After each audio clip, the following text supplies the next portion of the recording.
Brush up. Hello, this is The Brush Up. I'm Kiara Brisker, and this is yet another Brush Up interview with a special guest, Paul Mitchell. How are you doing today, sir? Good. How are you? Glad to have you here. The topic I chose to talk to Paul with today is basically police brutality and how the citizens are now reporting it.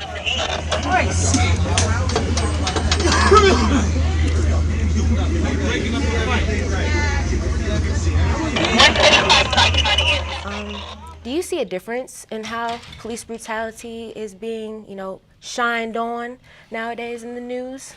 Well, I think police brutality has always been something that has been going on in the country. It's just that now, because of smartphones, smart devices, we are getting to see it more. It's becoming more prevalent in the media. Things that have happened recently have brought light to this topic that I think has been going on for years. Okay. Do you mind sharing any stories to where you wish you could have had a cell phone, or any stories that you've heard from a friend or any kind of eyewitness that you've seen police brutality? Well, I think most any African American male in this country has received a DWB, which is called driving while black. Are you stopping my vehicle? Sir, one door's order. All right, I'll have a 10 permit from the state of PennDOT. That's what I'm going to show you first. That invalidates your traffic stop, sir. All right, what's your second reason? Your headlights, sir. My headlights, what? What's wrong with my headlights? Your headlight is out. Oh, no, it's not. Both my headlights are on. It's just something that I think I've experienced personally. I think that everyone has experienced it. If you've come from a large urban area, I'm from Philadelphia, so police brutality in Philadelphia was a real problem, and I'm sure that in most major cities where there is a large African American population, there have been some challenges. How is this treatment the same or different to what has been going on in the news lately? I don't think it's been any different. I think that now, again, it's just been highlighted more because people have smartphones and they're capturing the video. We have people now who are becoming journalists. They're taking it on their own to go out, and if there's something that happens, to videotape it. Mm-hmm. Why do you think police brutality is such a problem in our country? Because I've heard there's countries where police don't even carry weapons and there's not a problem at all. Well, I think that in this country, there's specifically for people of color, there has been a negative perception through the media about folks, especially in large urban communities. There is a fear, and I don't think that people really want to talk about it, but I know that there is a fear of some people over other people. And I think that now, because again, there have been things that have been highlighted in the media. There have been several instances in New York, Ferguson, South Carolina. These things are bringing attention to what's going on, and I think it's now because it's in the mainstream and large media outlets are reporting on it. It's now become a national problem. It's always been a national problem. It's just that no one has really talked about it in the manner that I think that we're talking about it now. What is this idea of citizen media, and how does it play a part in police brutality in the news lately? Well, citizen in media is just folks going around and taking their phones and just basically showing stories that have been happening in their communities. People have access to, everyone has a smartphone now. Before it was certain people had phones, cell phones. Now everyone has a cell phone. And because of that, people see things and people take advantage of these types of things that happen, these situations that happen, and they're using it to their advantage. To me, there's no difference between, like I said, I grew up in Philadelphia.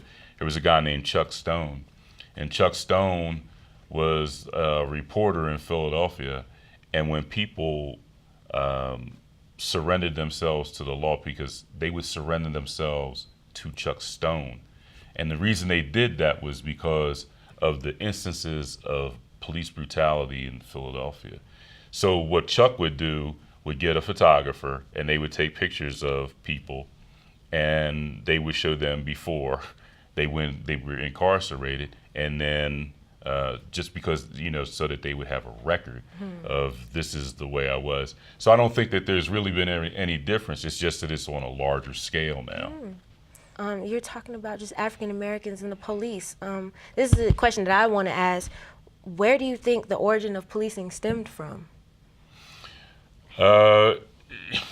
If you go back to what was going on in the South when African Americans were leaving the South, migrating to the early West, which was Oklahoma and Kansas, migrating to areas like Philadelphia, Chicago, Detroit, when they were leaving these communities for better for better wages, better ways of life. That's really the origins of it. Meaning that folks were not allowed to vote, folks were not allowed to have certain jobs, and it was just systemic with what was going on in America at that particular time. A lot of police officers were not living in communities with black people or around black and brown people. So there was a fear, and I think the TV has contributed to that fear, because that is a way of life that a lot of people, A, don't see, and B, don't understand. So the media has contributed mightily to a large portion of this problem, along with the other systemic things, not being able to vote, housing discrimination, people could move to certain communities. All of that has contributed to what we're seeing now. Okay. Is there a correct way that the media should convey these current issues, these police mishaps? If so, how? Well, I think that the media has done a major disservice to a lot of people. I think that the way that a lot of people are portrayed is many times inaccurate, and that's because if the media, if you look in newsrooms around the country, they're very reflective of communities that they're espousing their news to. How could they do a better job? The media needs to be more inclusive. It needs to hire more people who are different and who have different thoughts. But that's a radical departure from the way things have been run, I think, in newsrooms. You have to have people from different socioeconomic backgrounds to understand and to talk about to newsroom personnel about certain things that they might not understand. My last question is, how do you see us, or how can we move forward from this, or how can we betterly convey this, and how can we integrate this into our journalism school on how to betterly convey this police brutality in the news? Well, I think that it goes further than that, which is looking at what is going on systemically in our society.